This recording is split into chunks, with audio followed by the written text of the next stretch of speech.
देखो पप्पी लीसा का फोन है। अरे जल्दी आओ पापा, जल्दी आइए। अरे क्या हुआ बेटा? पप्पी लीसा का फोन है। मैं सुबह से वेट कर रही थी और उनका फोन अभी आया है।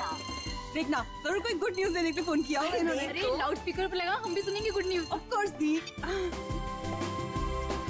गुड मॉर्निंग सर, कैसे हैं आप? तेरी हिम्मत कैसे हुई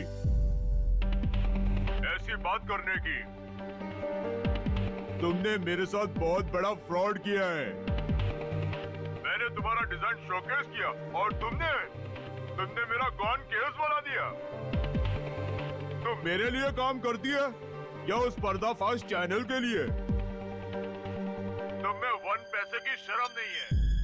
आज के बाद अपना फेस मेन्यू दिखाना नहीं। ये सब आप क्या कह रहे हैं सर? मुझे तो कुछ समझ नहीं आ रहा। जा टीवी वॉच कर, तेरा प्यारा इंटरव्यू चल रहा है, सब समझ में आ जाएगा। सर मुझे कुछ समझ नहीं आ रहा, आप ये सब क्या बोल रहे हो? माइंड में रखना, आज के बाद तुम किसी फैशन हाउस में काम नहीं करोगी। दिल्ली की फैशन इंडस्ट्री मुझसे चलती है।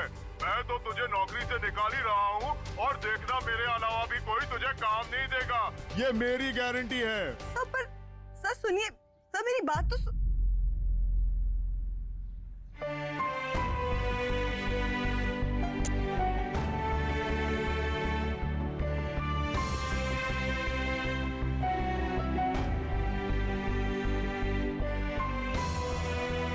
चंदी, चंडी। बेटा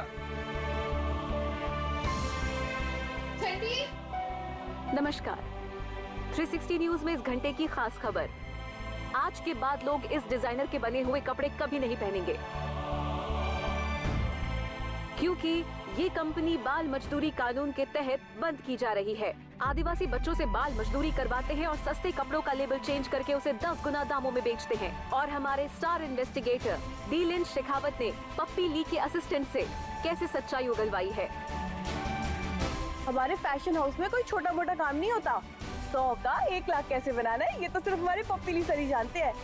और वैसे भी ये किसी मिरेकल से कम नहीं है कि हमारे पप्पी ली सर इतने कम टाइम में इतने बड़े डिजाइनर बन गए। सही कहा आपने।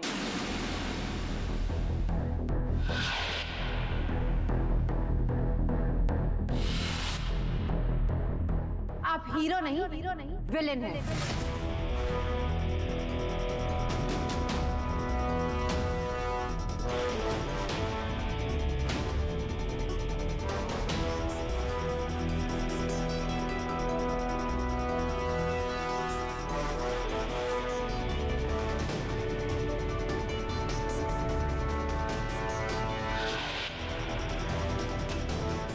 Dylan the villain. आपको अपने आप पे गर्व नहीं बल्कि शर्म आनी चाहिए। व्हाट? तुम मेरा पीछा करते करते यहाँ तक आ गई?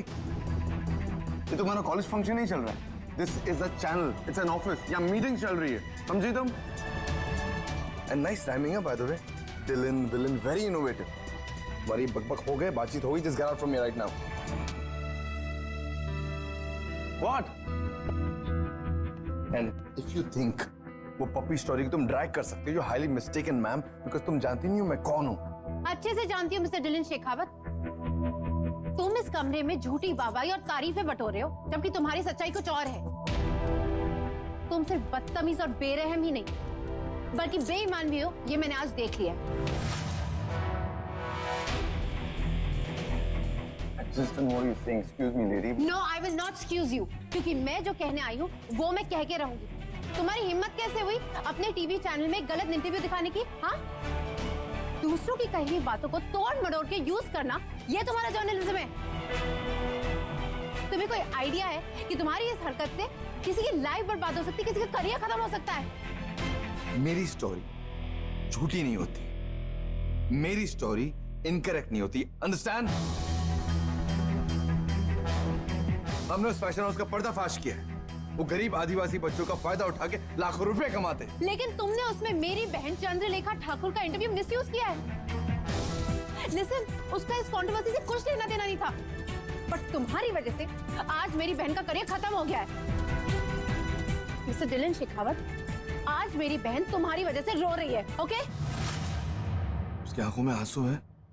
रियली? रोरी मेरी वजह से बहुत ज्यादा तो नहीं हो रही। Listen, listen you- to me. हमारे फैशन हाउस में कोई छोटा मोटा काम नहीं होता। 100 का 1 लाख कैसे बनाना है ये तो सिर्फ हमारे पप्पी ली सर ही जानते हैं। और वैसे भी ये किसी मिरेकल से कम नहीं है कि हमारी पप्पी ली सर इतने कम टाइम में इतने बड़े डिजाइनर बन गए।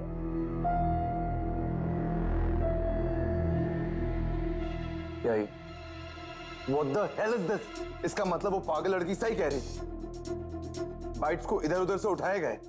This is an editing blunder, complete editing blunder. किसने किया?